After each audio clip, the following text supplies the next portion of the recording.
श्री सद्गुरु महाराज की। ध्येयं सदा परिभवघ्नमभीष्टदोहम् तीर्थास्पदं शिवविरञ्चिनुतं शरण्यं वृत्त्यार्तिहं प्रणतपाल भवाब्धिपोतं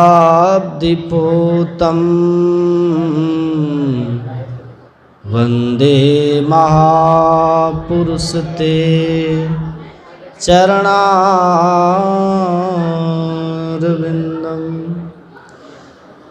अखण्डमण्डलाकारं व्याप्तं येन चराचरं तत्पदं दर्शितं येन तस्मै श्री गुरुवे नमः।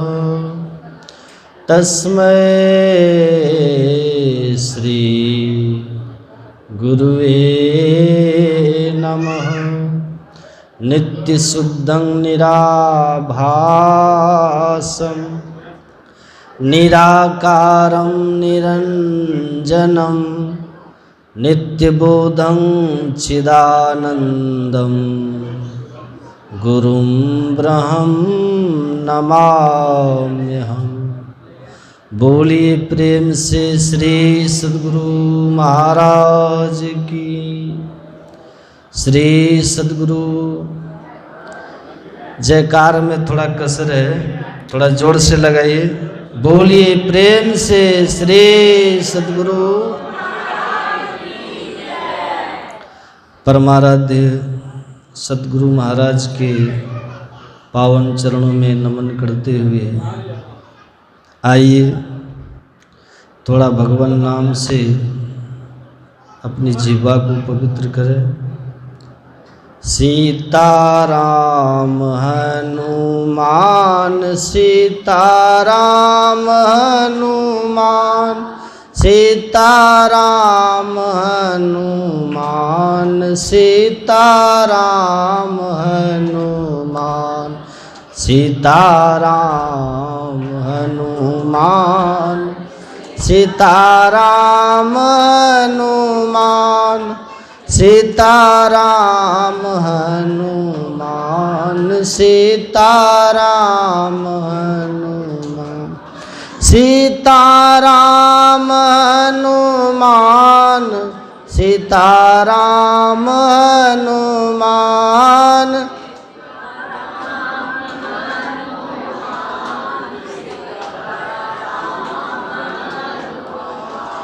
सीताराम हनुमान सीताराम हनुमान।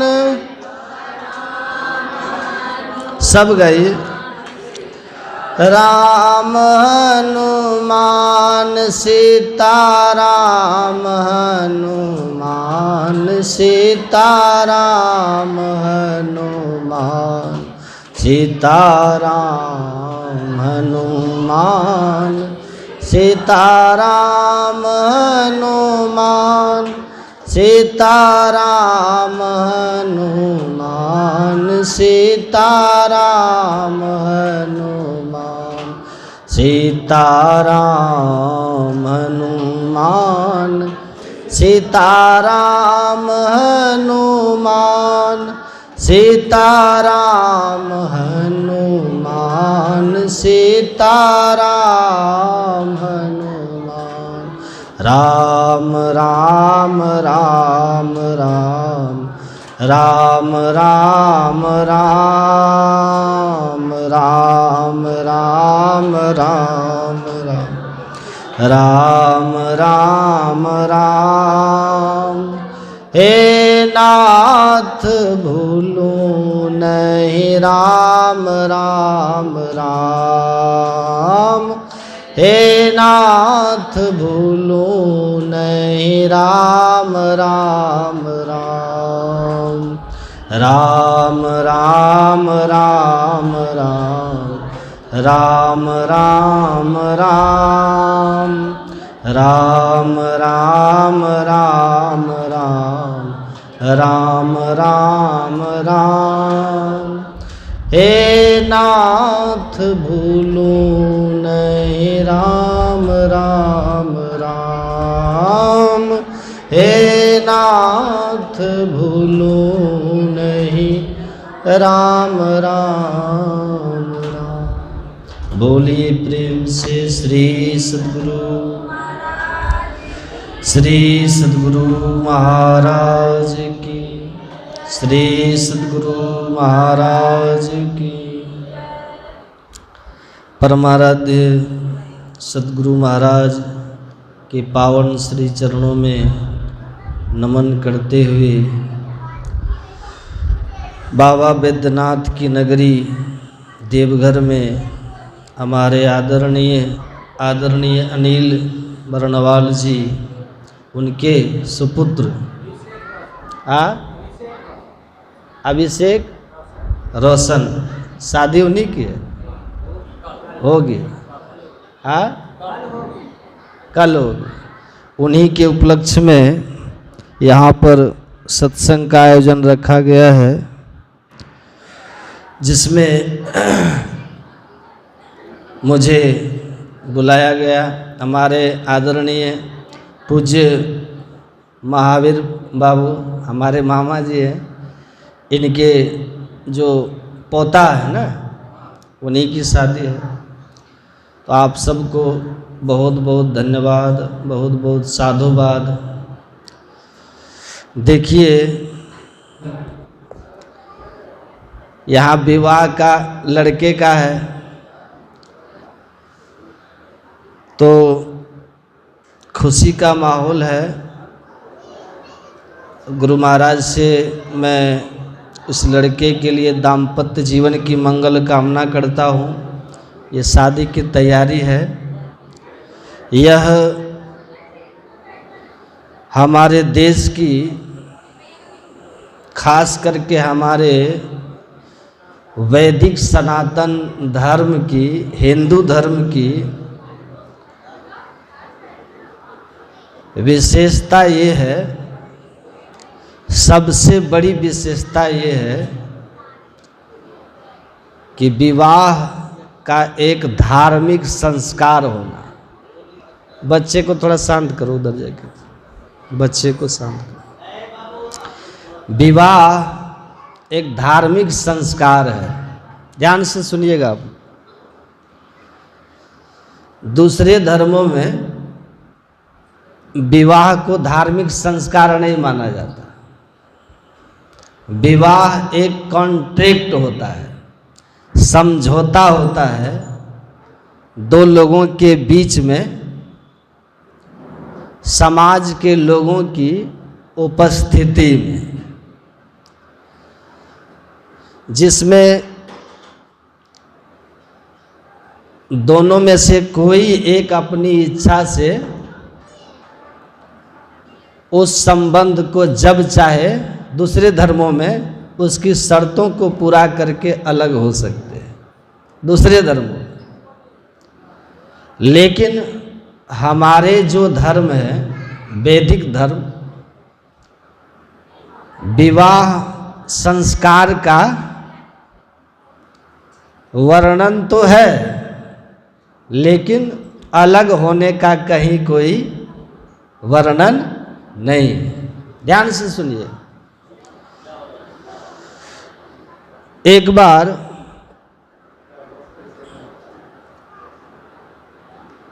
बातचीत के क्रम में किसी बात पर किसी ने कहा मुझे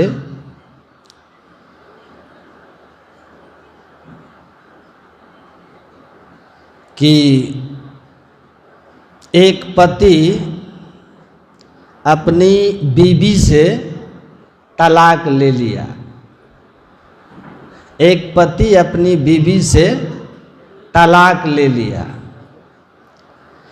तो मैंने कहा कि भाषा को सुधार के बोलो, भाषा को सुधार के बोलो। का मतलब? मैंने कहा पति को बीवी नहीं होती, पति को बीवी नहीं होती, पति को पत्नी होती। एक पति अपनी पत्नी को तलाक दिया, ऐसा हमारी भाषा में नहीं है। एक शौहर अपनी बीवी को तलाक दिया, एक हस्बैंड अपने वाइफ से डाइवोर्स लिया। मतलब हस्बैंड वाइफ डाइवोर्स हो गया। अंग्रेजी में है शौहर और बीवी और तलाक, किसमें है? ये फारसी में है, लेकिन हिंदी में पति और पत्नी और कुछ है? कोई शब्द है? डाइवोर्स और तलाक है? दोनों हिंदी के शब्द है ही नहीं। तो हिंदी में तलाक जैसे शब्द है ही नहीं, क्योंकि हमारे यहाँ शादी समझौता नहीं, 7 जन्म का बंधन है ना? फेरा है, 7 फेरा लेते हैं ना आप लोग, 7 जन्म तक। कहते हैं वो जब अग्नि के फेरे लेते हैं तो 7 फेरे 7 जन्म के, 7 जन्म तक के लिए हो जाते हैं। तो ये हमारे यहाँ का धार्मिक संस्कार है, विवाह संस्कार। आप लोग ध्यान से सुनिए, पंचायत में तो नहीं ना बैठे हैं, पंचायत में तो नहीं ना आए हैं, मुड़ के बैठे हुए हैं उधर, सब इधर सामने बैठिए। देखिए, मैं नहीं चाहता हूँ कहना, लेकिन कह देता हूँ, सुन लीजिए। एक माता जी को सत्संग में जाके गप करने की बड़ी आदत थी, मानती ही नहीं थी, और इतना बोलती थी कि पतिदेव भी परेशान रहते थे। तो एक दिन पतिदेव आए, वकील थे, तो पत्नी शांत है, बिल्कुल शांत चुप। तो पति डर गए कि ये कहीं ऐसा तो नहीं है कि तूफान आने के पहले वाली शांति तो नहीं है ये। तो डर से बेटा से पूछा, बेटा क्या बात है? आते ही तुम्हारी माँ शुरू हो जाती थी, शिकायतों का पिटारा खोलती थी, और आज बिल्कुल चुप है, क्या बात है? कहा पिताजी आप बिल्कुल मत डरिए, ये मेरी एक छोटी सी भूल से चुप है, मौन है। कहा बेटा ऐसा कौन सी भूल तूने कर दी जिससे मेरी पत्नी को मौन व्रत रखवा दिया?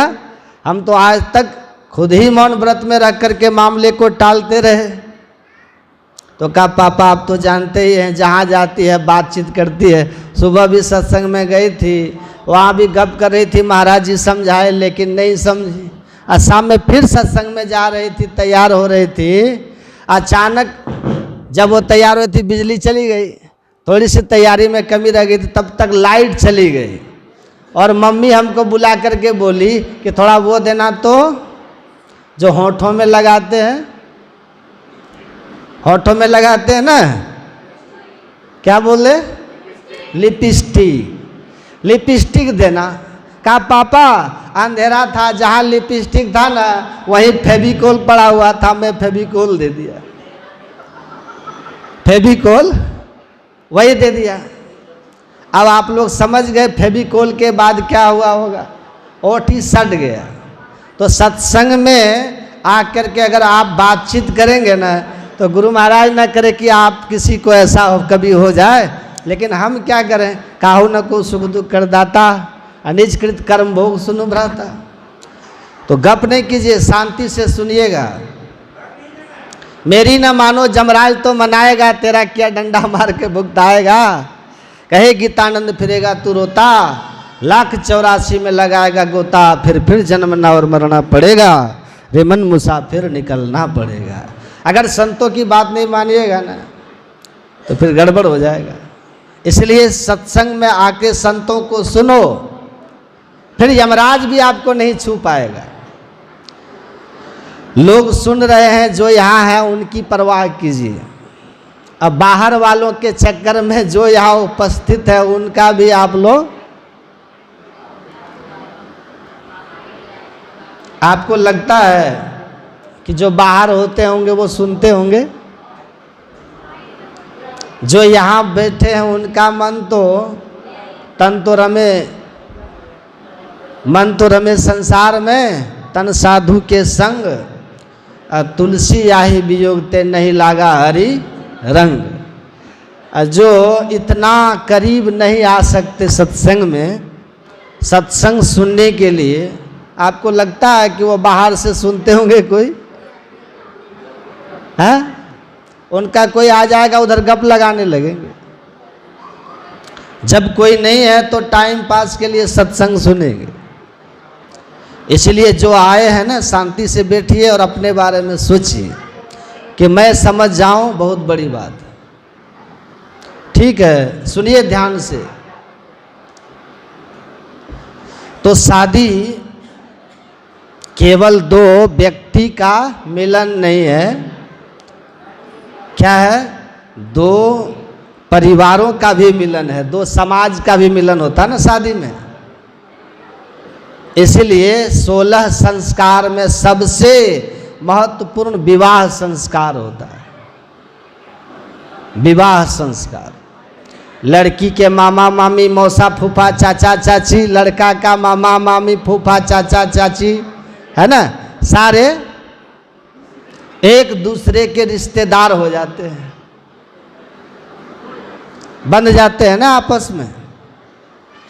तो हमारे यहाँ जो है संस्कार को, विवाह सबसे मजबूत संस्कार माना जाता है। इसलिए कि हमारे यहाँ जो 4 आश्रम हैं, 4 आश्रम है ना हमारे यहाँ। ब्रह्मचर्य आश्रम, जब विद्यार्थी जीवन होता है उसके बाद आता है गृहस्थ आश्रम, फिर होता है वानप्रस्थ और फिर सन्यास। ये 4 आश्रमों की परंपरा थी कभी। तो उसमें जो गृहस्थ आश्रम होता था, और आज भी गृहस्थ आश्रम बाकी के 3 आश्रमों का क्या है?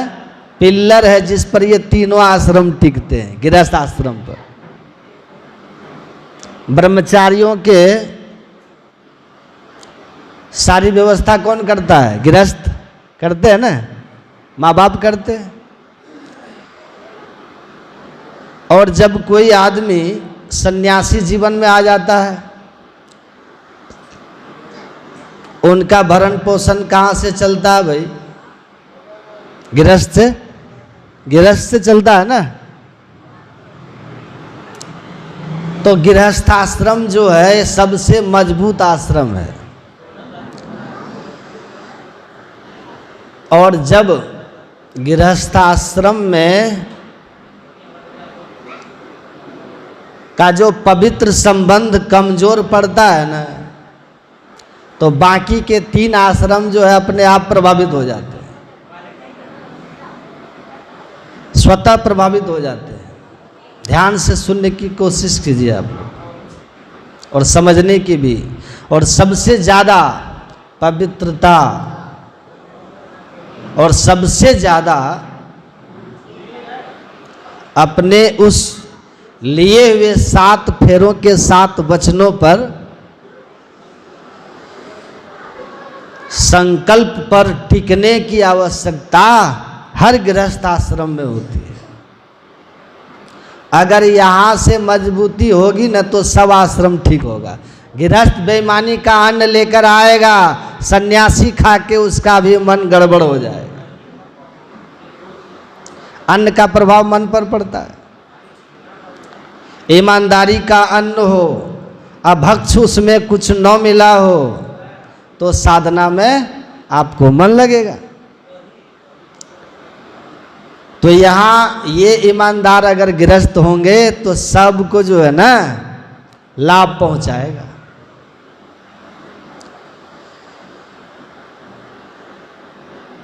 तो माता सीता जा रही थी शादी करके, और उनकी माँ जो थी, क्या नाम था? सुने ना? वो समझा रहे हैं क्या, अब बहुत अच्छा से समझा रहे हैं। आप लोग सबके घर में बहू है कि नहीं, बहू बेटी भी है, आप भी किसी की बहू हैं, आप भी किसी की बेटी है। ध्यान से सुनिए, ये संस्कार सुनैना दे रही है अपनी बेटी को, माँ के साथ समझाती है बेटी को। जानते हैं वेद में लिखा है संस्कारात जनयति जननी भक्ति, मतलब संस्कारात जनयति जननी भवती। वेद कहता है केवल संतान को जन्म दे देने से कोई जननी मां नहीं होती। न तरुबांझ भलबाद बियानी, कितना कठोर शब्द का प्रयोग किया गया है, सुनिएगा।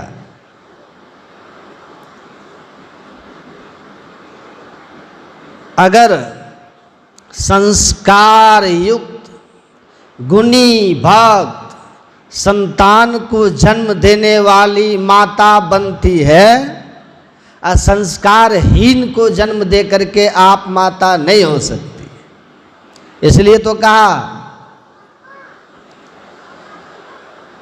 कि जननी जने तो भक्त साकट ना जने, भक्त जने संस्कारी जन्म दे संतान को, पुत्र या पुत्री को। पुत्री है संस्कारी, पुत्री है संस्कारी तो माँ पुत्रवती है। पुत्रवती जननी जग सोई, रघुपति भगत जास सुत होई, न तरु बांझ भलबाद बियानी। थोड़ा सा और बढ़ाइए। वेद भगवान ने कहा केवल संतान जन्म दे देने से कोई जननी नहीं होता और न कोई जनक होता है।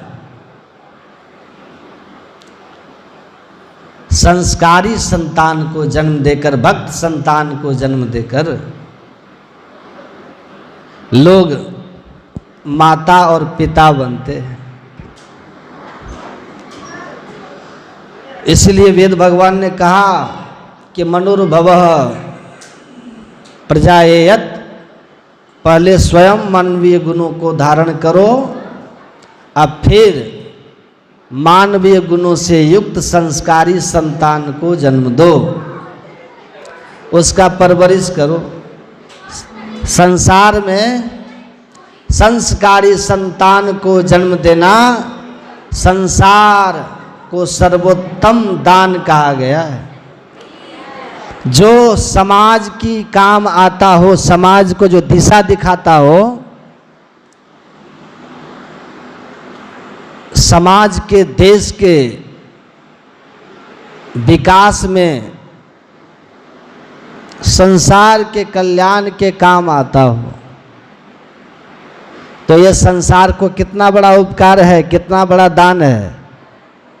जो सदगुरु महाराज की माँ होंगी, माता जनकवती उनका नाम था ना, माता जनकवती की गोद में खेला ऐसा लाल, जिसकी बानी को सुन करके दुनिया हुए निहाल। बोलिए श्री। आप सोचिए कि कितना बड़ा उपकार इनकी माँ का होगा। गुरु नानक देव जी महाराज की जो माँ होंगी, गुरु महाराज की जो माँ होंगी, संत कबीर की जो माँ होंगी, कितना बड़ा उपकार है संसार का, उस माँ पिता का, जिन्होंने उन्हें जन्म दिया। उससे बड़ा दान कोई कर सकता है? जिसने दुनिया को दिशा दिखाई। समानता, भाईचारा, विश्व शांति, मेल प्रेम, मोक्ष पाने के लिए मनुष्य को भक्ति का मार्ग, सदाचार का मार्ग, तो कितना बड़ा उपकार है संसार को, है ना।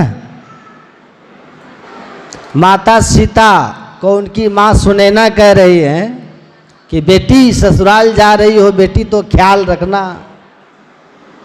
क्योंकि तुम्हारा विचार और व्यवहार हमारे लिए भी और हमारे समाज का भी मान और अपमान का कारण बनेगा। ऐसा शिक्षा कोई देती है आजकल माँ? तुम्हारे व्यवहार से सब खुश हुए बेटी तो हमारा भी सम्मान होगा। जिस बहू के व्यवहार से ससुराल वाले खुश होते हैं ना, उसके मायके वाले आने पर पूरे ससुराल वाले आदर भी करते हैं कि नहीं करते? आज जिस बहू के व्यवहार से सब नाराज रहते हैं, उनके मायके वाले भी आएंगे ना तो लोग थोड़ा सा साइड हट के रहते हैं। स्वाभाविक है, ये स्वाभाविक है, ये आप लोग देखते भी होंगे घरों में। तो ऐसा क्यों होता है कि व्यवहार, बच्ची के व्यवहार से परिवार रिश्तेदारों का भी सम्मान बढ़ता है या घटता है? कोई पिता गर्व से लोगों के बीच में कहता है ना, वो मेरा लड़का है, मेरा बेटा है, वो मेरी बेटी है।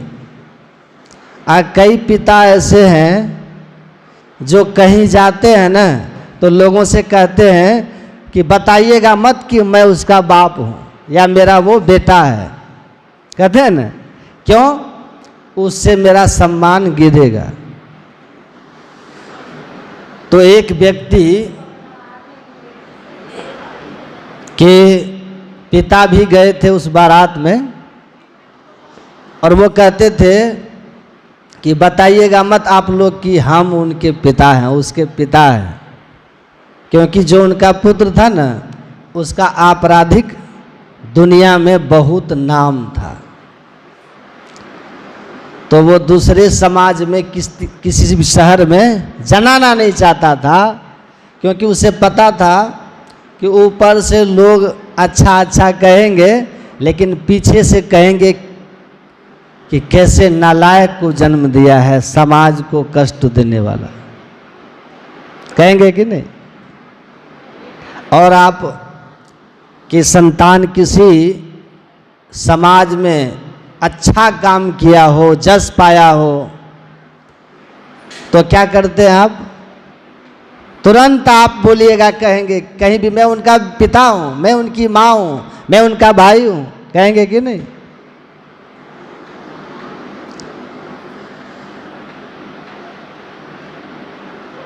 तो माता सीता को कहती है, ससुराल जा रही हो बेटी तो पूरे समाज का ख्याल रखना।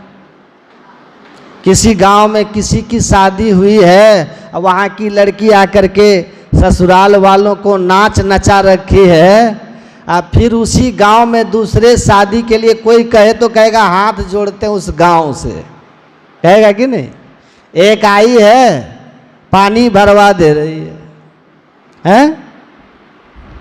अब एक की गलती से पूरे समाज को लोग हाथ जोड़ लेते हैं।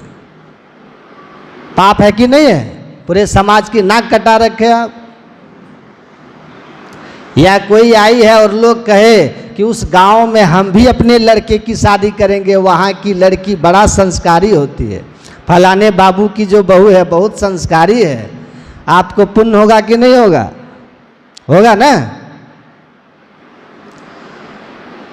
समाज की जस बढ़ाए आप।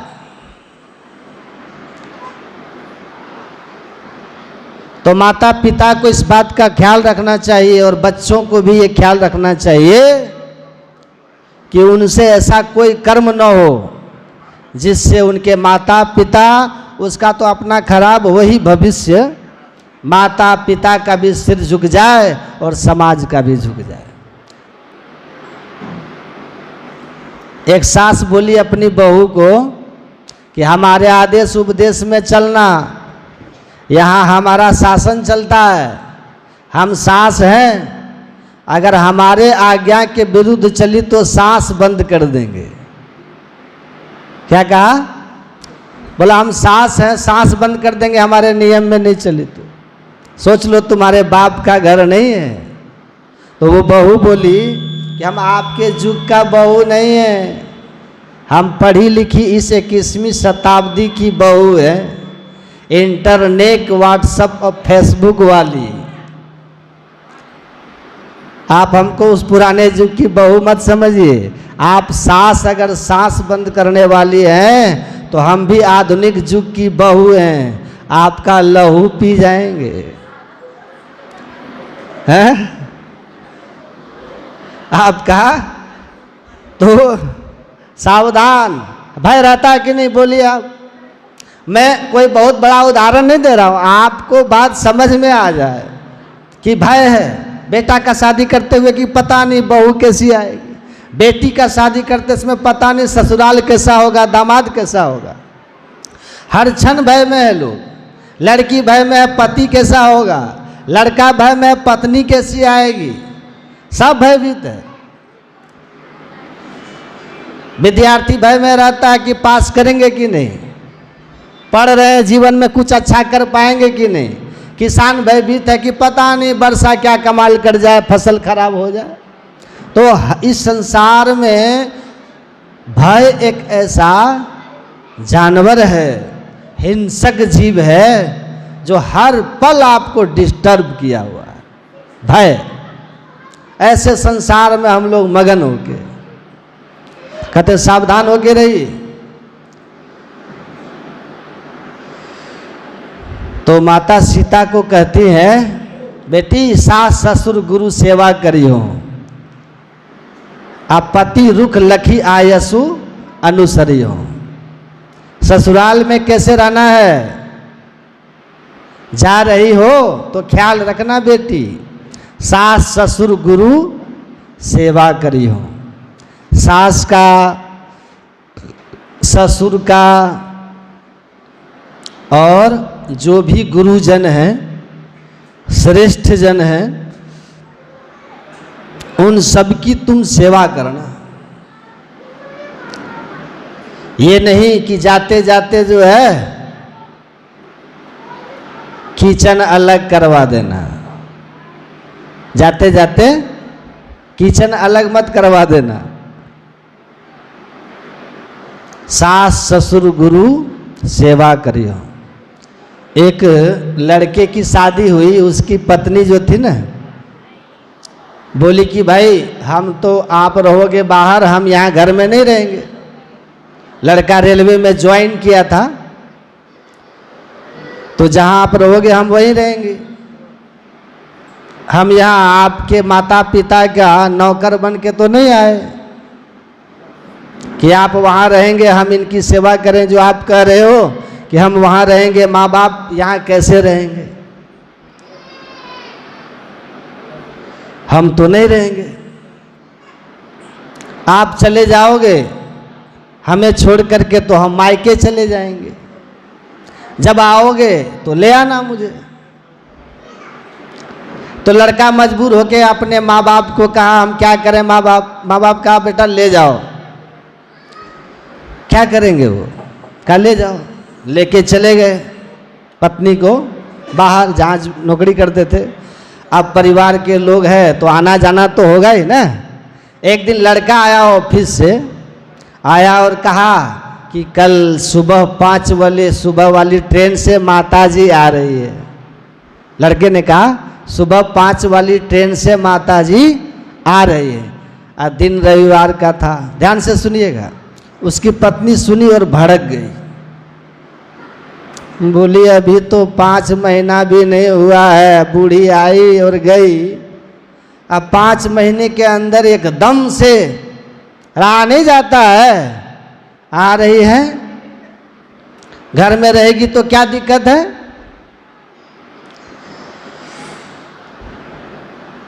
अब एक बच्चा भी हो गया था, बच्चा शादी के कुछ वर्ष हो गए थे। बताओ, आ रही है महारानी तुम्हारी माता, वो भी सुबह वाली ट्रेन से है। एक तो 7-6 दिन हम सुबह से शाम तक तुम्हारा नाश्ता बनाओ, बच्चे को तैयार करो, परेशान हो, परेशान रहती है ना। एक दिन रविवार को छुट्टी रहती है, तो शनिवार की रात को थोड़ा आराम से सोती हूँ कि रविवार को लेट तक उठेंगे, नींद पूरी होगी। तो आ रही है महारानी सुबह सुबह। ध्यान से सुनिएगा आप लोग, ये सबकी कथा है। तुमको जाना होगा तुम चले जाना, हमको जगाना मत, चुपचाप चले जाना। हम दरवाजा उठ के नहीं लगाएंगे, बाहर से ताला मार के जाना। और अपना समझना तुम,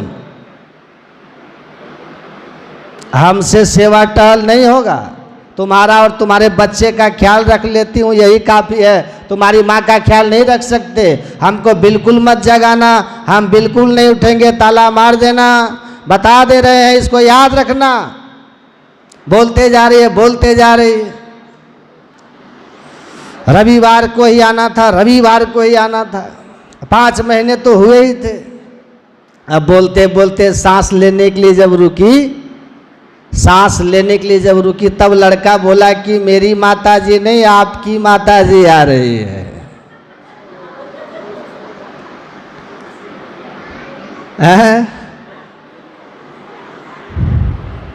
अब जैसे लड़का ने कहा कि आपकी माताजी आ रही है, तो कहती है पहले न बोलना चाहिए,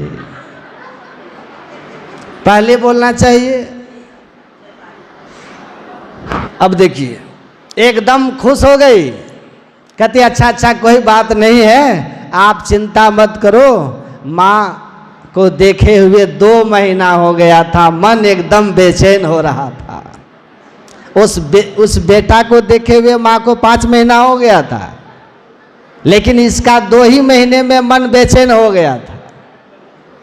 कहा ठीक है कोई बात नहीं, आप चिंता मत कीजिए, आराम से आप सोइए, हम अलार्म लगा देते हैं, उठ जाएंगे, हम आपको 4:30 बजे ही जगा देंगे स्टेशन जाके, और माँ को रिसीव कर लेंगे, और इसको बच्चे को भी ले जाएंगे, बेटा को इसको भी लेते जाएंगे।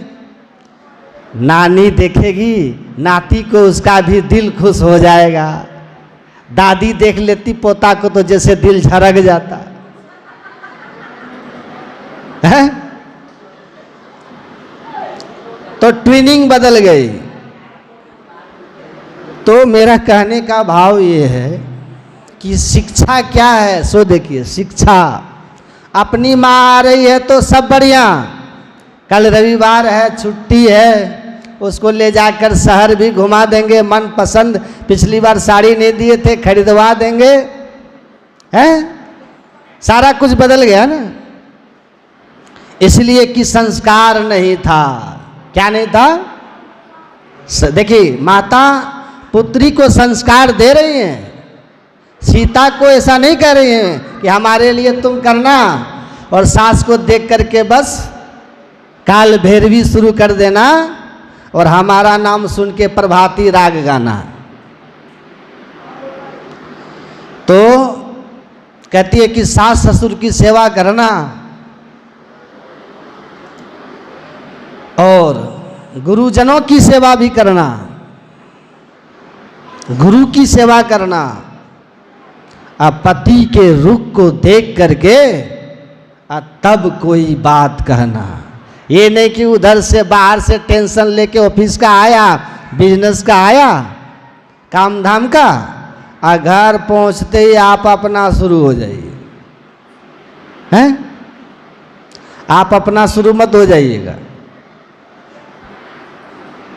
कि ये ऐसे करता है तो वो ऐसे करता है। बेचारे को वहाँ भी टेंशन, घर में भी टेंशन, तो उम्र जो है कम उम्र में ही उसको क्या होगा, शुगर बढ़ जाएगा, बीपी की शिकायत हो जाएगी। अब बीपी शुगर जब दोनों बढ़ जाता है तो आदमी को हार्ट की प्रॉब्लम हो जाती है, फिर हार्ट अटैक हो जाता है, आदमी ऐसे ही निकल जाता है जवानी में। आप देखते हैं जवान लोग हार्ट अटैक करके मर रहे हैं, जवान 40-45 क्यों मरते? डिप्रेशन में चले जाते। कोई भी व्यक्ति, ध्यान से सुनिएगा, जिसका पारिवारिक जीवन सुखी होगा, पति पत्नी में अंडरस्टैंडिंग होगी, जिनके घर में माता पिता पति पत्नी बच्चे एक दूसरे के सपोर्ट कर रहे होंगे, एक दूसरे से प्रेम रखते होंगे, बाहर कितना भी उसके साथ कुछ हो जाए वह आदमी कभी डिप्रेस्ड नहीं होता है, कभी डिप्रेशन में नहीं जाएगा वो। लेकिन यहाँ तो वैसा है नहीं, बाहर भी टेंशन लेके आओ, घर में भी टेंशन,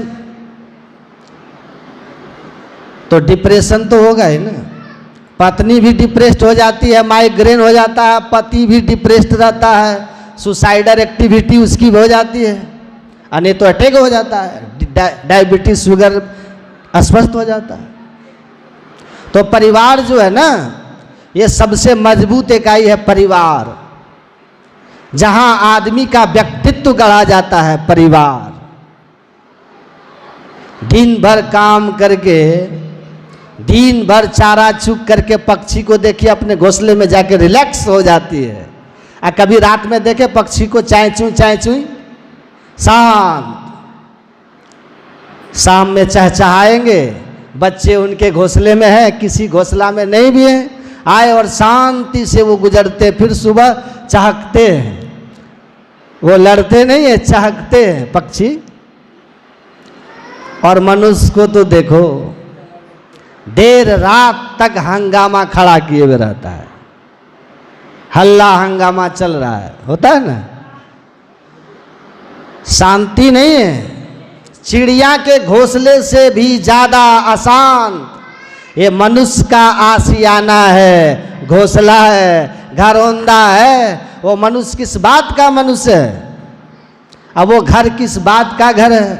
घर तो प्रेम से बनता है, बाकी तो मकान होता है। मकान ईंट पत्थर से कितनों सजा दीजिए, मकान है वो, मेल प्रेम में स्वर्ग है,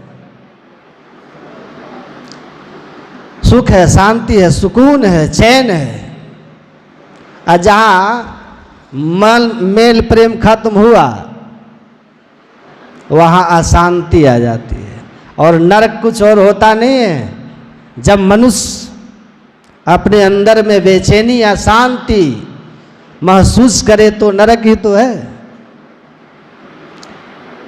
हमारे एक मित्र हैं, मास्टर साहब हैं, वो उनका जो घर है उसके सामने एक छोटा सा वृक्ष है, वृक्ष, उस पर एक चिड़िया का घोंसला था। तो वो एक दिन हमको कहता है कि हमको हमसे अच्छा ये चिड़िया लगता है। तो हम बोले कि मास्टर से बढ़िया चिड़िया कैसे हो गई? आप मास्टर हैं, ये चिड़िया कैसे हो गई? अच्छा, तो कहा देखो वो सुबह उठता है, लोग कहीं गया दाना वाना चुन के आके फिर दोपहर घोंसला में घुस जाता है ना, घोंसला में आराम करता, फिर धूप में नहीं जाता, फिर शाम होने पर निकला और दाना पानी चुन के आके फिर अपना चुपचाप अपने घोंसले में आराम से रहता है। चिड़िया कोई टेंशन नहीं है। और हमको देखो घर में भी टेंशन है, ऑफिस में भी टेंशन है, स्कूल में कभी विद्यार्थी बदतमीजी करेंगे, कभी प्रिंसिपल के साथ, कभी स्टाफ के साथ। घर का तो मत पूछो।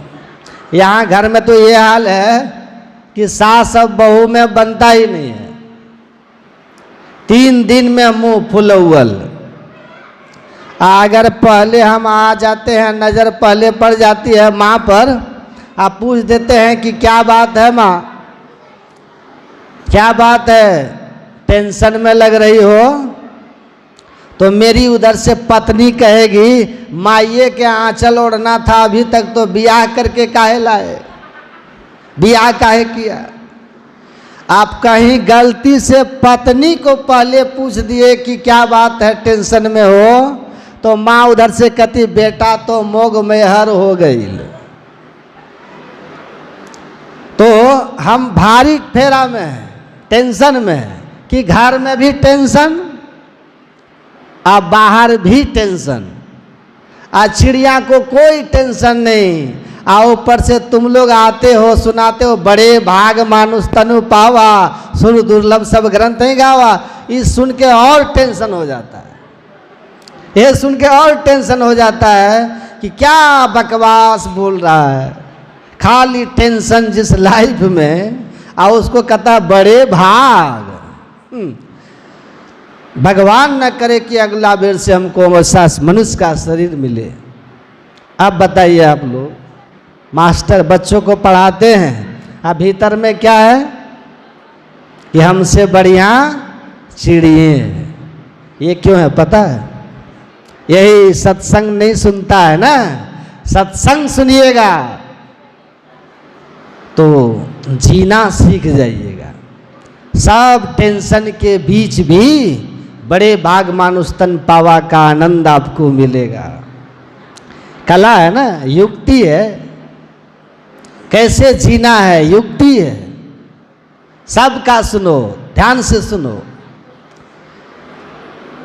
तो बच्चों को संस्कार सिखाना है, कर भला होवे भला। बेटी को सिखा के आप रखिएगा ना तो भगवान वैसी सिखाए हुए किसी घर की बहू भेज देंगे। और आप यहाँ सिखा करके भेजे हैं तो वहाँ से वो क्या आपको भी भगवान वैसा ही भेजेंगे ना। यहाँ तो जो तो को कांटा बोवे वाली बात है, तो ही बोवे तू फूल। आप कांटा बोने वाले को फूल नहीं बोवे, फूल बोने वाले को तो फूल बो दीजिए। हमें अपने आप को किस तरह से रखना है, भूगोल की शिक्षा, खगोल शास्त्र की शिक्षा स्कूलों में भी दिया जाता था। इतिहास की शिक्षा, व्याकरण, कल्प, सबके साथ साथ सदग्रंथ की भी शिक्षा मिलती थी। और इसीलिए लोग जो होते थे ना पहले, वे रहते थे सुविधाहीन, पर जीवन उनका जो होता था खुशहाल होता था, शांतिमय होता था, आनंदमय होता था। अब क्या है, नियम अपने ऊपर लोग नहीं रखते, बंधन अपने ऊपर लोग नहीं रखते। जल्दी करके हटो, स्वतंत्र रहना चाहते है ना। अब एक आदमी ने हमको कहा कि मैं बोला आपको अपनी पत्नी से क्या विवाद है जी? तो कहता बाबा वो बोलती है ना कि हम सास और ससुर के संग नहीं रहेंगे, हम स्वतंत्र रहना चाहते हैं। उसकी स्वतंत्रता का की परिभाषा क्या है कि बड़े लोग हमारे साथ न हो और हम अपने मनमाना ढंग से रहे। उसकी स्वतंत्रता का मतलब यही है ना कि बड़े लोग हमको साइड करिए। इसको ध्यान से सुनिएगा। तो स्वतंत्रता, ये स्वतंत्रता आपके जीवन के लिए बहुत खतरनाक होगा, बहुत खतरनाक होगा। ये संसार में हिसाब दे के जाना होगा,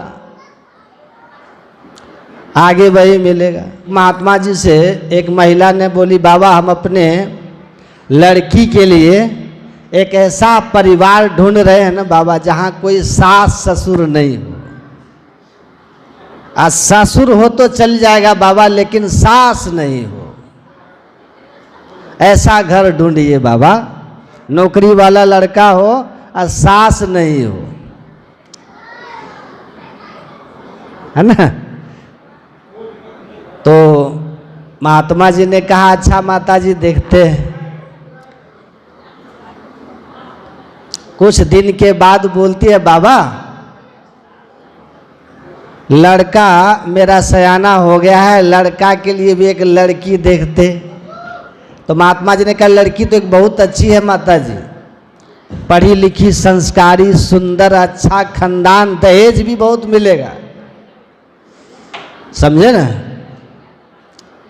बोला तो बाबा बात कीजिए ना, हमारा लड़का नौकरी करता है, क्या कमी है, सब कुछ है, जमीन है, जायदाद है, सब कुछ है बाबा।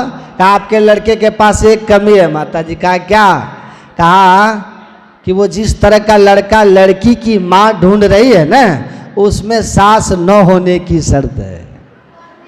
और आप जिंदा है माता जी, तो आपका बेटा से वो कैसे विवाह करेगी? क्योंकि बिना सास वाली वो भी ससुराल ढूंढ रही है। तो आप अपने बेटी के लिए बिना सास वाली ढूंढ रही है ना, तो दूसरा भी तो होगा कहीं जो बिना सास वाली ढूंढ रहा होगा। तो चुप हो गई। कहा बाबा समझ गए। कहा क्या? कहा बाबा संस्कार वाली बहू होनी चाहिए, और संस्कार बच्चे में होना चाहिए। सास बहू कोई मैटर नहीं रखता। तो अच्छी शिक्षा दीजिएगा ना, तो जैसा कहिएगा वैसा ही होगा ना, आपके हिस्से में भी वैसा आएगा। तो अच्छे संस्कार पहले सिखाए जाते थे, अब ज्ञान तो बड़ी ऊंची सिखाई जा रही है। इतना ऊंचा ज्ञान कि दिल्ली विश्वविद्यालय के एक प्रोफेसर थे, उन्होंने एक पुस्तक लिखा है, मॉडर्न एजुकेशन, आधुनिक शिक्षा, और उसमें उन्होंने लिखा है कि बहुत अच्छी अच्छी चीज़ें मिली हैं इससे बहुत सारी सुविधा मिले है ना। मोबाइल है, पहले चिट्ठी लिखते थे ना, आज मोबाइल है। मोबाइल के साथ अब क्या है, वीडियो कॉलिंग है, सामने देख के बात करो। कोई कल्पना भी नहीं कर सकता था 1990 के दशक में, और आज वीडियो कॉलिंग, हाथ में मोबाइल है ना, दुनिया एकदम छोटी हो गई।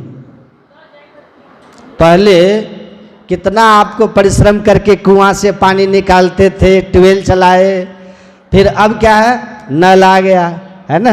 अब तो जाइए, हम जाते हैं एयरपोर्ट में, नल घुमाना भी नहीं पड़ता, हाथ ऐसे कीजिए, सेंसर है, खुद ही पानी निकल जाता, वो भी मेहनत नहीं। ऊंचाई पर चढ़ना है तो लिफ्ट आ गया है, कितनी सुविधा हो गई। कार है, ट्रेन है, प्लेन है, तो सब खोज किसने किया, विज्ञान, और मनुष्य के जीवन को बहुत ही सहज बना दिया, सुविधापूर्ण कर दिया विज्ञान ने। तो कहते हैं इस सेंस में विज्ञान की बहुत, विज्ञान वरदान है।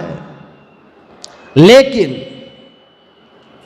विज्ञान की शिक्षा के साथ जब हमने अपने आध्यात्मिक शिक्षा को दरकिनार कर दिया, सत्संग के ज्ञान को हटा दिया, ऋषियों के द्वारा दी हुई शिक्षा को जब हमने दरकिनार कर दिया, तो उसके कुछ बुरे परिणाम हो गए। क्या हुआ, ध्यान से सुनिए। तो उन्होंने पहली बात कही कि जो बुरा परिणाम है वो ये है कि today we have touch the moon and Mars but no contact with brothers and neighbours. हम चांद पर पहुंच गए, मंगल तक पहुंच गए, लेकिन अपने भाई और पड़ोसी के दिल में हम नहीं पहुंच पाए। उनके दिल पर हमारी पहुंच नहीं है, उनसे हम दूरी बना लिए। पहुंचे चांद पर, पड़ोसी से झगड़ा है, भाई से मेल नहीं। फिर वो कहते हैं कि today we have big houses. पहले छोटे छोटे मकान होते थे और सामाजिक जीवन था, संयुक्त परिवार था। 2 भाई कमाते थे, एक भाई बेरोजगार था, लेकिन तीनों मिल करके और सबका परिवार एक ढंग से जी लेता था पहले। वो कहते हैं कि today we have big houses but small families. मकान बड़े बड़े हो गए, परिवार छोटा छोटा हो गया। पहले कहते थे हम 2 हमारे 2 हैं, अब देखते हैं कि हम 2 हमारे 1। अब प्रायः लोग को पहला संतान पुत्र हो गया तो दूसरा होता नहीं। कई ऐसे हैं जिनको पहली संतान बेटी भी है तो दूसरा नहीं। तो परिवार छोटा होते जा रहा है।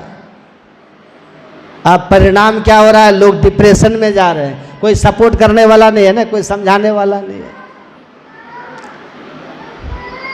और तीसरी बात कहते हैं today big have high degrees बस लेट कैरेक्टर। हमारे पास बड़ी ऊंची ऊंची डिग्रीज है।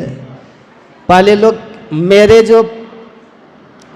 जो मेरे शिक्षक थे वो केवल 7वीं पास होते थे, पर इतने अच्छे शिक्षक होते थे कि उनके जैसे शिक्षक मिलना मुश्किल है। अभी आज तो इंटर BA प्राइमरी टीचर है कि नहीं। तो कहते हैं गांव गांव में इंजीनियर डॉक्टर मिलेंगे अभी आपको, गांव गांव में MA पास लोग मिलेंगे, PhD की डिग्री वाले लोग मिलेंगे। लेकिन अध्यात्म शिक्षा, सत्संग का जो ज्ञान है, इस ज्ञान से दूर रहने के कारण डिग्रियां तो बहुत ऊंची ऊंची हो गई, लेकिन चरित्र लोगों का बहुत छोटा हो गया। मैं देखता था, पहले कभी नहीं सुनता था कि गांव के लड़के गांव की लड़की के साथ भाग गए। ये कल्पना से बाहर बात थी। लेकिन आजकल जिस गांव में जाते हैं पता चलता है 10 लोग भाग जाते हैं। लेवल ऑफ कैरेक्टर कहाँ चला गया, रिश्ते किस तरह से कमजोर हो गए, चरित्र का पतन कैसे हो गया। Money is lost, nothing is lost, health is lost, something is lost, but character is lost, everything is lost. कहते हैं ये सब प्रभाव है किसका है, इस विज्ञान की जो टेक्नोलॉजी पश्चिम से आई, इसने पश्चिम की बुराइयां लेकर आई और हमारा आधार कमजोर था, अध्यात्म ज्ञान नहीं था ना। आध्यात्मिक आधार अगर बढ़िया होता तो फिर हम इस बुराई को अपने अंदर आने ही नहीं देते, इसका केवल हम लाभ लेते, इसकी कमी हम अपने अंदर नहीं आने देते। लेकिन हमने क्या किया, अपने आध्यात्मिक संस्कारों को छोड़ दिया, शिक्षा को हमने छोड़ दिया, सम्मान करना हमने छोड़ दिया। साधु तो मजाक का विषय हो गया है आजकल, मजाक के विषय होते हैं, उन पर लोग अनेक तरह की चुटकुले बनाते हैं आजकल के लड़के। अरे कहाँ जा रहे हो, अरे छोड़ो ये सब फालतू बात है, सत्संग फत्संग। देखिए, तो जिनका हमें सम्मान करना था, माता पिता गुरु ना वही माथा, वही हम कमजोर हो गए। इसीलिए पश्चिमी सभ्यता संस्कृति टेक्नोलॉजी के साथ जो बुराई लेकर आया उसको हम ग्रहण कर लिए, अच्छाइयाँ कम प्राप्त किए। तो इसीलिए संतों ने कहा कि द्वे विद्ये वेदितव्ये तु परा अपरा एव च। 2 विद्याएं आपको पढ़नी है, ध्यान से सुनिए, एक परा विद्या, एक अपरा विद्या। अपरा विद्या क्या है, भौतिक विद्या, विज्ञान कहें इसको। ये जो भौतिक विद्या है अपरा विद्या, इसको अपरा विद्या कहते हैं। भौतिक विद्या जो हमारे स्कूलों में पढ़ाए जाते हैं सारे सब्जेक्ट्स, वो सब क्या है, अपरा विद्या, भौतिक निम्न विद्या है। इससे हमारा भौतिक संसार का संभाल होता है, शरीर के लिए, इंद्रियों के लिए सुख सुविधा की व्यवस्था होती है। लेकिन दूसरी जो विद्या है वो परा विद्या है, उसका संबंध हमारे चेतना से है, जीव से है, हम से है, आत्मा से है। जब तक दोनों विद्या का ज्ञान नहीं होगा तब तक हमारे जीवन में सुख शांति नहीं आएगी। तो ये चीजें हम लोगों को जाननी है, परा विद्या और परा विद्या। साथ ही साथ ये भी जानना है जो सबसे अहम बात, ध्यान से सुनिएगा, कि मेल कहाँ होगी। गुरु महाराज कहते थे आध्यात्मिकता में मेल होगी। आध्यात्मिक बनिए। रविंद्रनाथ टैगोर नाम सुने, उन्होंने लिखा है कि विवाह का आध्यात्मिक अर्थ समझ लो, विवाह का आध्यात्मिक अर्थ। रविंद्रनाथ टैगोर ने लिखा है विवाह एक धार्मिक संस्कार ऋषियों ने बड़े रिसर्च के बाद क्यों बनाया। पशुओं में कोई काम नियंत्रण नहीं होता, पशुओं में, इसलिए पशु मुक्ति कभी नहीं पा सकते, उनमें मुक्ति का मार्ग भी नहीं होता। अनियंत्रित काम वासना को एक पुरुष और स्त्री में बांध करके उसको मर्यादित किया जाता है, और ताकि आप संयम के जीवन जी करके पशु की श्रेणी से ऊपर उठ सकें।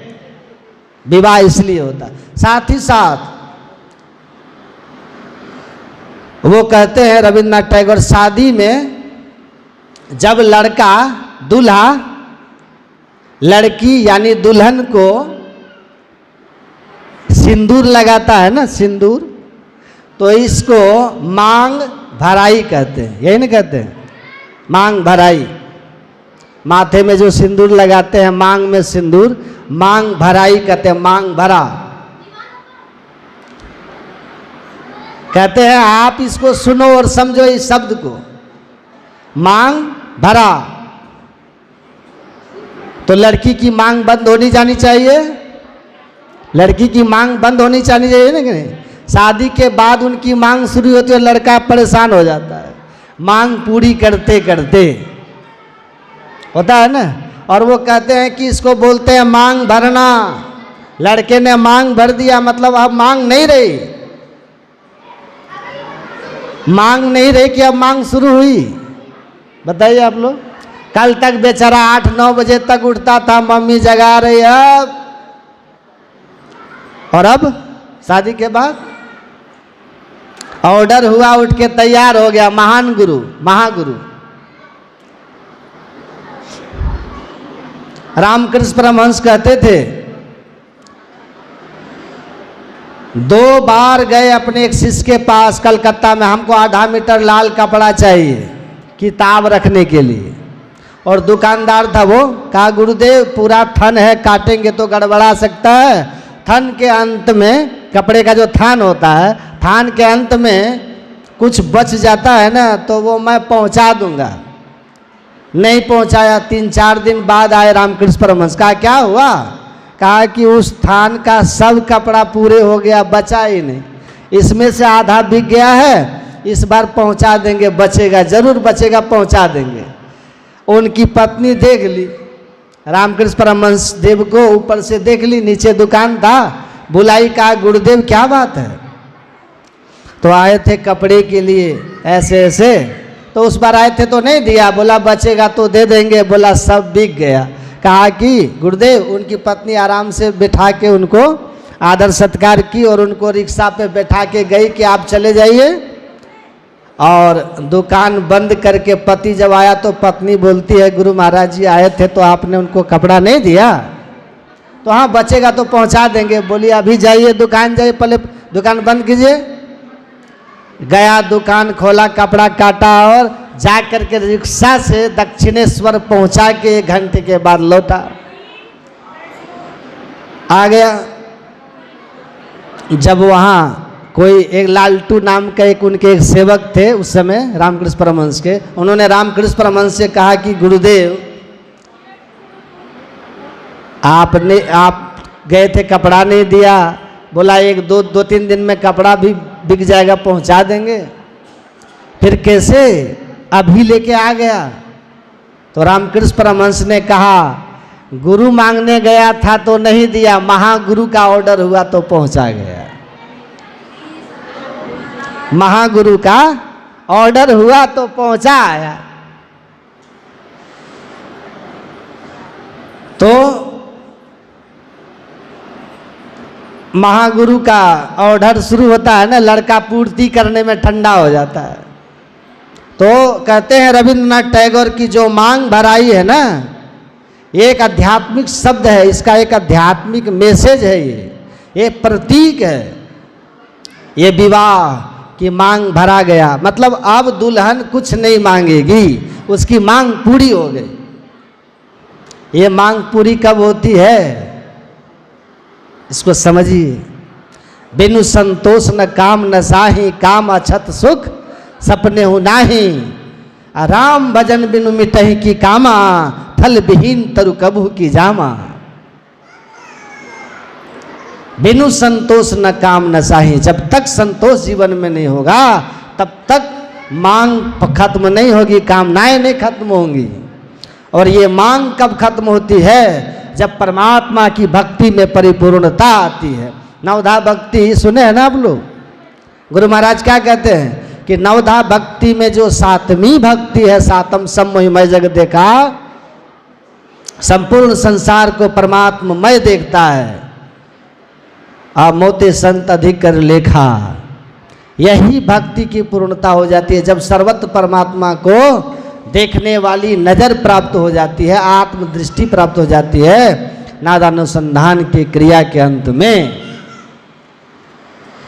और तब 8म जथा लाभ संतोषा, सपने उन्हें देखे ही परदोषा, तब यथा लाभ संतोषा की प्राप्ति होती है। ये भक्ति की पूर्णता होती है, तो फिर संसार की मांग ही खत्म हो जाती है। तुलसीदास जी कहते जग जांचिए जा काऊ ना, जग जांचिए जान की जान ही रे, जेहि जांचत जांचकता जरी जाए। गोस्वामी तुलसीदास कहते हैं मांगो संसार से नहीं, क्योंकि संसार तो स्वयं भिखारी, सारी दुनिया, सारा दुनिया खुद भिखारी है, खुद मांग रहा है। अकबर के दरबार में बाबा फरीद गए लोगों को कहने पर कि कुछ दान दक्षिणा लेकर के आइए, अकबर से गांव में एक मदरसा खुलवा दीजिए, स्कूल होगा, बच्चे पढ़ेंगे, विद्या का प्रकाश फैलेगा तो गरीबी भाग जाएगी। मन नहीं होते हुए भी बाबा फरीद गए अकबर के पास। अब बाबा फरीद जब गए ना, तो अकबर नमाज पढ़ रहा था, और नमाज पढ़ रहा था तो एक चुपचाप बैठ गए फरीद। नमाज के अंत में प्रार्थना करता है, या खुदा खजाने में बरकत दे। जैसे कहा ना या खुदा खजाने में बरकत दे, उठ करके बाबा फरीद भाग गए, चल दिए। अकबर दौड़ के रोका, कहा कि आप रुष्ट हो गए क्या? अकबर उनका बहुत सम्मान करता था, फरीद का। अकबर को कोई संतान नहीं थी, कहते हैं उन्होंने ही उन्हें बताया था, फरीद ने ही बताया था, कुछ मार्ग दिखलाया था, जिससे बहुत बाद उनको जहांगीर सलीम एक पुत्र हुआ था अकबर को, इसलिए उनके प्रति उनकी बड़ी श्रद्धा थी। कई तरह की कथाएं हैं।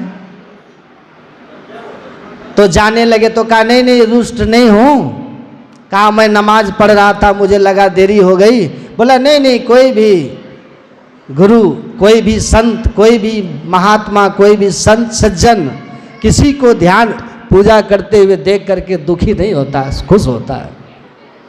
तो कहा कहाँ आए थे और चल दिए? कहा कि गांव वालों ने मुझे आपके पास आग्रह करके तुम्हारे पास भेजा था कि जाइए बादशाह से कुछ मांग करके ले आइए धन, जिससे गांव में एक मदरसा, एक स्कूल खुल जाए, बच्चे पढ़ सके। तो मैं आया था तुम्हारे पास। तो कहा तो फिर जा क्यों रहे हैं आप, चलिए मैं देता हूँ आपको।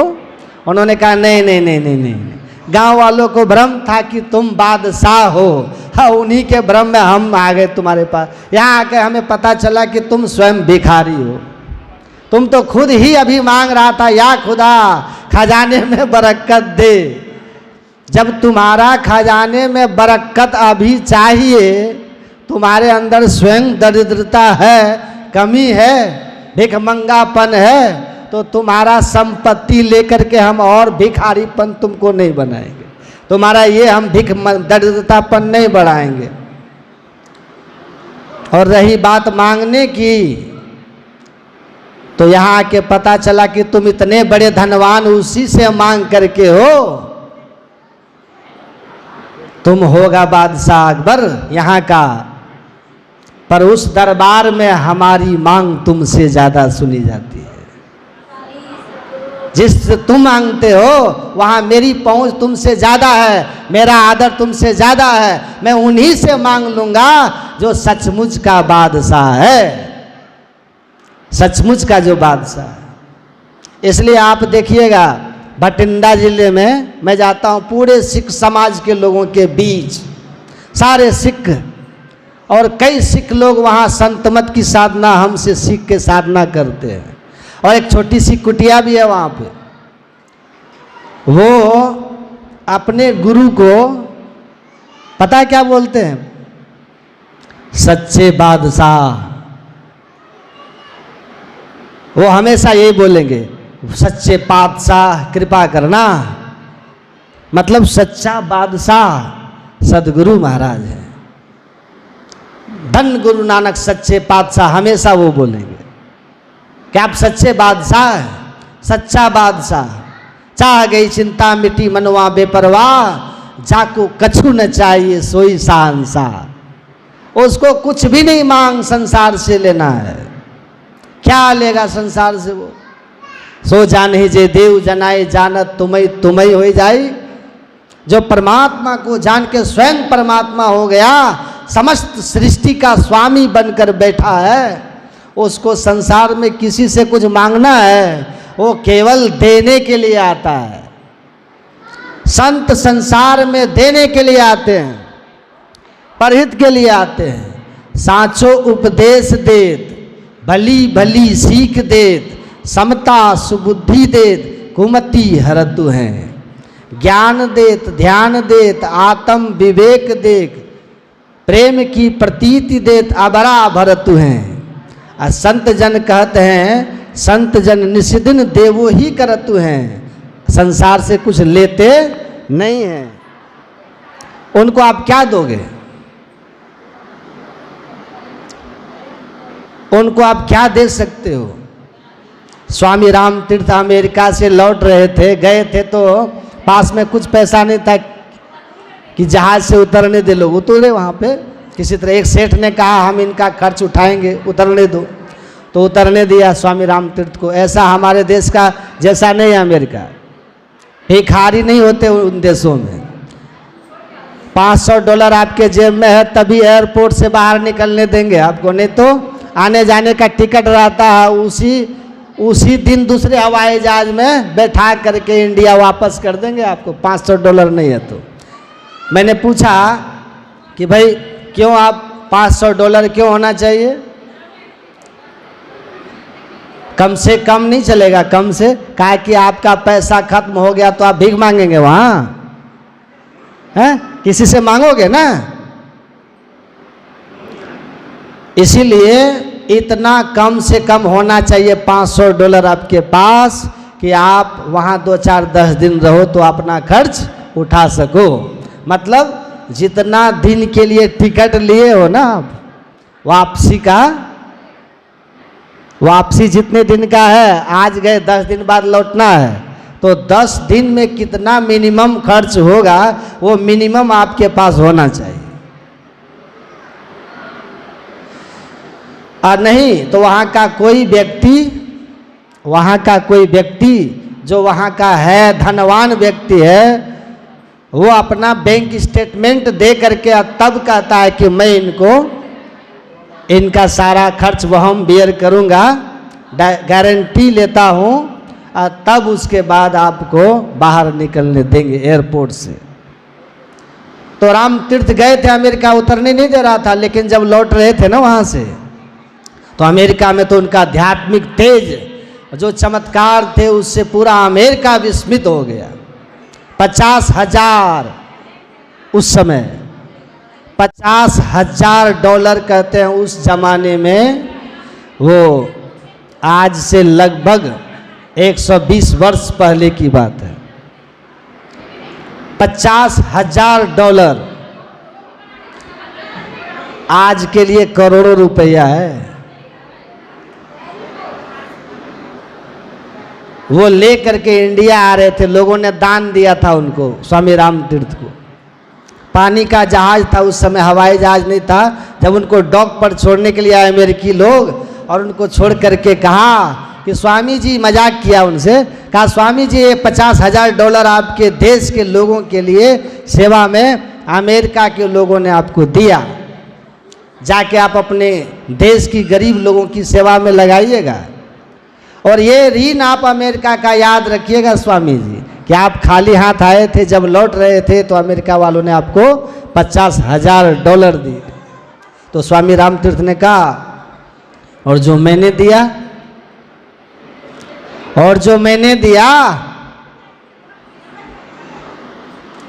आत्मा के कल्याण का मार्ग जो हमने बताया, शांति मुक्ति का जो मार्ग हमने बताया, जिस ज्ञान के अभाव में तुम पशु बने हुए थे, पशुवत जीते हो। अध्यात्म बिना मनुष्य पशु होता है, संत सदगुरु के ज्ञान के बिना पशुवत होता है। तभी तो सदगुरु को शरण में जाता है तो सतगुरु पशु मानुष करे, उसमें मानवीय गुण डाल देते, उसका खान पान आचार विचार व्यवहार सब सुधार कर देते, पाप कर्म से हटा करके सदाचार में लगाते, तब मनुष्य मनुष्य होता है। ईश्वर भक्ति और सदाचार दोनों जिसमें है, गुरु महाराज कहते हैं वही सही अर्थ में मानव है, नहीं तो मनुष्य और पशु में अंतर नहीं। तो कहा जो मैंने दिया अमेरिका को सो पशुवत भोगों में रत रहने वाला अमेरिका अमेरिका को मोक्ष का जो मैंने ज्ञान दिया है उसकी कीमत जानते हो क्या है? सारी अमेरिका के वैभव भी तुम अगर राम के चरणों में रख दो तब भी जो ज्ञान हमने दिया है उस ज्ञान से, उन संपदा को दे करके भी तुम भारत को ऋषियों महर्षियों के ऋण से तुम कभी उऋण नहीं हो पाओ। ऐसा दुर्लभ ज्ञान।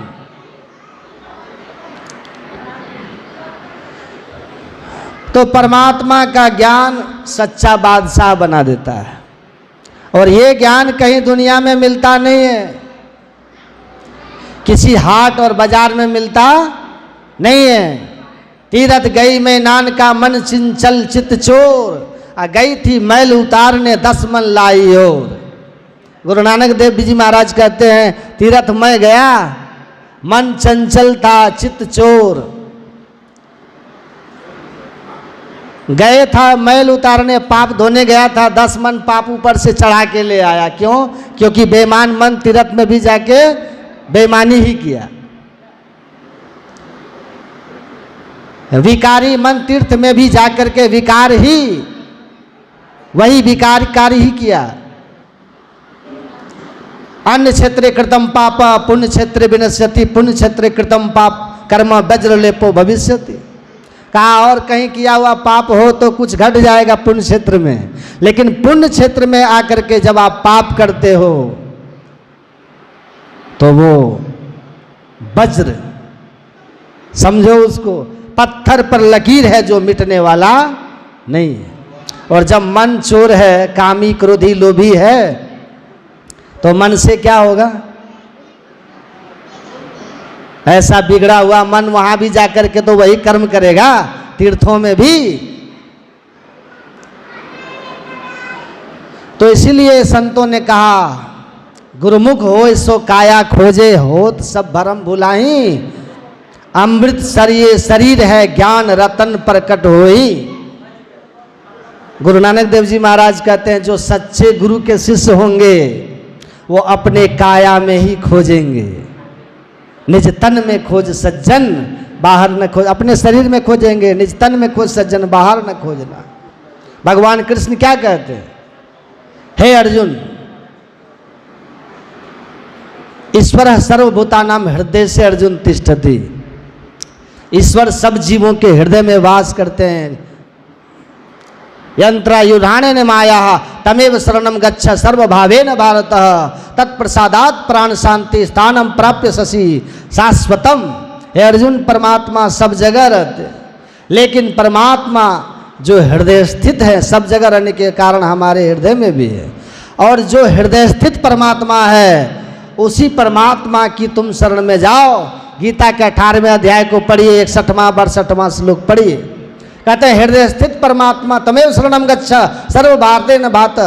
किस परमात्मा के शरण में जाऊं, किस परमात्मा की खोज में जाऊं? कहा जो परमात्मा हृदय स्थित है, उस हृदय स्थित परमात्मा की शरण में जो जाता है, जो उनकी ओर चलता है, फिर वो परम शांतिमय स्थान को पाता है जहां जाकर फिर जीव को कभी जीवन में दुख नहीं होता, कोई मांग नहीं रह जाती है, वो पूर्ण काम हो जाता है, वो मोक्ष को प्राप्त कर लेता है।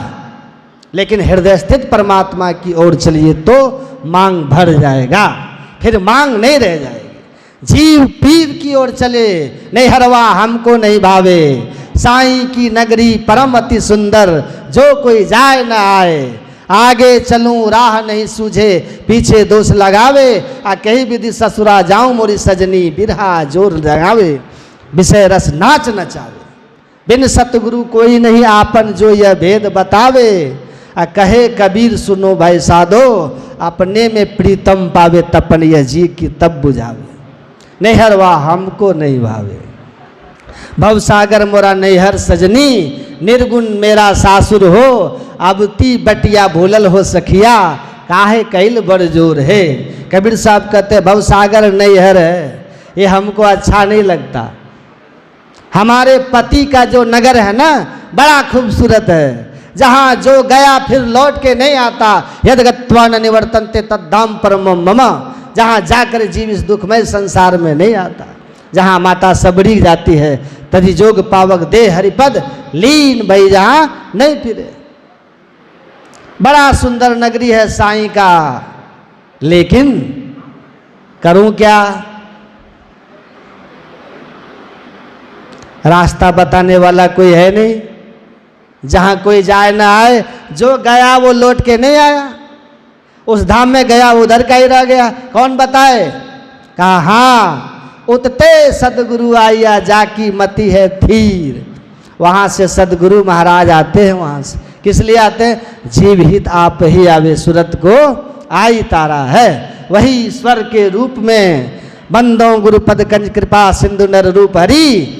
जब गुरु रूप में आते हमारे बीच तब आ करके हमको रास्ता बताते हैं। कहते नेहर में हूं विषय रस नाच नचावे भवसागर न रूप रसगंध स्पर्श शब्द। ये पंच विषयों में आशित पांच इंद्रियां और हमारा मन हमको नाच नचा के रखता है। शांति चैन कभी महसूस नहीं होने देता। मैं इससे छूट करके अपने पिया के देश जाना चाहती हूँ। सब सखिया मिले एक मत कीजिए चलिए पिया के देश। अब पिया मिले तो बड़े भाग से, नहीं तो कठिन कलेश।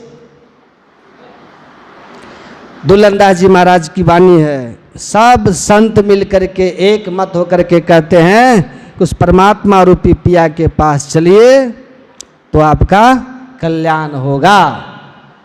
तो पशु की तरह अगर हम लोग हैं, आप अगर हैं, जहाँ किसी संबंध रिश्ता व्यभिचार, अपने बच्चों के प्रति कर्तव्य, अपने माता पिता के प्रति कर्तव्य का भाव अगर नहीं है तो पशु है।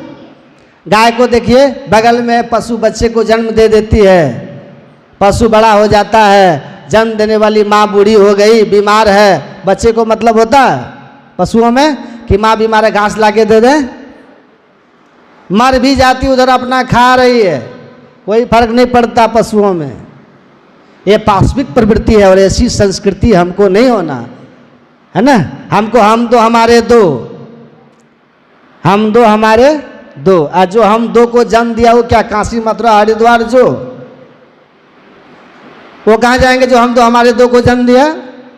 एक लड़की ने कहा हमसे कि अगर माता पिता को रखने का अधिकार बेटियों को मिल जाता तो इस देश में कहीं कोई वृद्धाश्रम नहीं खुलता। ये बेटा वृद्धाश्रम भेजता है। मैंने कहा बहन जी, मेरा मानना यह है कि वही बेटी जब बहू बन जाती है तो बहू बन करके अपने सास ससुर को ही माता पिता मान ले तो फिर दुनिया में कहीं वृद्धाश्रम नहीं खुले है। लेकिन वो अपनी माता पिता को तो बहुत ख्याल करती है, लेकिन सास ससुर के संबंध की बात जब आती है तो उनके विचार बदल जाते हैं, सिद्धांत बदल जाते हैं। सिद्धांत बदल जाते हैं कि नहीं? तो ऐसा नहीं होना चाहिए। सास ससुर को माता पिता की तरह आदर देना चाहिए, सम्मान करना चाहिए, सेवा करनी चाहिए। और सास ससुर को भी चाहिए कि बेटी को हजार दोष छिपाती है, बहू का प्रचार करती है। जैसे बेटी की कमी को छिपा लेती हो लोगों से, लेकिन उसको डांटती हो सुधार के लिए, वैसे बहू के दोष को भी छिपाओ। उसके मुंह पे कहो, पब्लिक में मत कहो, पड़ोसी में मत कहो, वरना आपको अपना कैसे मानेगी। तो इस व्यवहारिक ज्ञान को भी समझना है। धन वैभव लेकर के नहीं जाइएगा, भाई से बेईमानी नहीं करना है। भगवान राम और भरत की परंपराओं के हम लोग हैं, वहाँ देखते हैं कैसे राजगद्दी एक दूसरे को दे रहे हैं कि तुम्हारा हक तो तुम्हारा हक। तो सब छोड़ के जाना है, तो इन बातों को भी ध्यान देना है। जहाँ प्रेम है वहाँ लक्ष्मी बसती है, वहाँ शांति है, यहाँ आनंद है। इसलिए सब मेल प्रेम से रहिए, आप लोगों का जीवन सुखमय हो, शांतिमय हो, आनंदमय हो, और आप लोगों के जीवन में आध्यात्मिक उन्नति हो। यही मेरी ईश्वर से प्रार्थना है। जो कुछ भी मैंने कहा, जो कोई बात मैंने कहा जिससे आपका कल्याण हुआ, आपको अच्छा लगा, आपके जीवन में कुछ प्रभाव डाला, वो सब मेरे गुरु के थे। मेरा वो कुछ नहीं था। जो कुछ कहूँ तुम्हारी कृपा, और जो बातें आप लोग को चुभी होगी वो मेरी होगी, क्योंकि गुरु का ज्ञान चुभता नहीं, कल्याण करता है। हमारा ज्ञान आप लोग को चुभ सकता है, तो उसके लिए मुझे क्षमा कर देंगे। तो जो कुछ अच्छा लगा अपना लीजिएगा, और जो बातें आप लोग को लगा कि ठीक नहीं है उसको छोड़ दीजिएगा, है ना। वैसे मैं अपने जानते सब बातें कल्याण की कही है, आपके भले की कही है। तो आप सबको एक बार पुनः शुभकामना। और यहाँ जो सत्संग प्रेमी हैं हमारे आदरणीय अनिल बाबू, बड़े जागरूक हैं, उत्सुक हैं, लगनशील है, पूरे परिवार, पूरे भाई सब, पूरे पिता माता। आज मैंने देखा जो कार्यक्रम रखा गया है यहाँ हमारे जैन मंदिर में, श्री अनिल बाबू, उनके पिताजी हैं हमारे महावीर बाबू, मामा जी हमारे लगते हैं। तो कल इनका शादी है ना लड़के का, उनका नाम क्या है? अभिषेक। इनका विवाह है। तो इसी विवाह के उत्सव पर ये सत्संग कार्यक्रम रखा गया है। तो इनके दादाश्री हैं महावीर बाबू, उनके पिता हैं अनिल बाबू, उनका ये पुत्र है नहीं, तो उनके चाचा लोग हैं, नाम तो उतना हम नहीं जानते, जो भी है। हाँ, तो ये जो कार्यक्रम है विवाह के उपरांत ही है, विवाह के क्रम में ही है। विवाह का कार्यक्रम कल है ना, तो ये शुभ घड़ी है और शुभ समय है। तत्पश्चात अभी जो सत्संग कार्यक्रम है इसमें भी हम लोग सम्मिलित हो गए हैं। इस तरह से उत्साह पूर्वक इन कार्यक्रमों में हम लोग सम्मिलित हुए हैं। तो यह जो शुभ विवाह होने वाला है इसके लिए शुभकामना का कार्यक्रम है। ये सकुशल निर्विघ्न विवाह का कार्यक्रम संपन्न हो, इसके लिए भी ये आयोजन है कि गुरु महाराज की विशेष कृपा हो, विवाह में कोई बाधा न हो। मंगल मूर्ति सद्गुरु महाराज का आवाहन करके ये लोग विवाह के कार्यक्रम को संपन्न कराना चाहते हैं। तो मैं भी शुभकामनाएं इनके लिए करता हूँ, और उसी शुभकामना के लिए ही सत्संग है। तो इन बच्चों को जिनका विवाह है निर्विघ्न कार्यक्रम संपन्न हो जाए, तत्पश्चात जो इनका दाम्पत्य जीवन हो वो भी खुशी पूर्वक, प्रसन्नता पूर्वक, सौहार्द पूर्वक निभे, इसके लिए भी शुभकामना करता हूँ। अब सत्संग में विराम देने का संकेत मिल गया है। तो मैं अभिषेक जिनका विवाह है, जो हमारे अभिषेक जी हैं, बड़े सज्जन हैं, बड़े प्रेमी हैं, उनके लिए मैं शुभकामना करता हूँ, मंगल कामना करता हूँ। सकुशल विवाह कार्यक्रम संपन्न हो जाए और बाद का जो जीवन हो इनका जीवन सत्संगमय हो, ध्यानमय हो, सद्गुरु पर इनका विशेष आस्था हो, दोनों दंपति का जीवन सत्संगमय हो, इसके लिए भी शुभकामना करता हूँ। लोक और परलोक दोनों बढ़िया से बनाए, इसके लिए भी शुभकामना है। आप जो श्रोता आए सत्संग में, इतने तादाद में आए हुए हैं, यहाँ तो आते रहते हैं आप लोग, हम लोग तो घर के ही हैं, आप लोग को ढूंढना नहीं पड़ता, आप लोग ही ढूंढ लेते हैं हमको। पता लगते ही देखिए 1 महीना पहले हमको फ़ोन किए थे बाबा सत्संग कराएंगे। तो मैं आप सबको जो ध्यानी भी हैं, ज्ञानी हैं, सबको मैं प्रणाम करता हूँ। बोलिए प्रेम से श्री सद्गुरु महाराज की जय।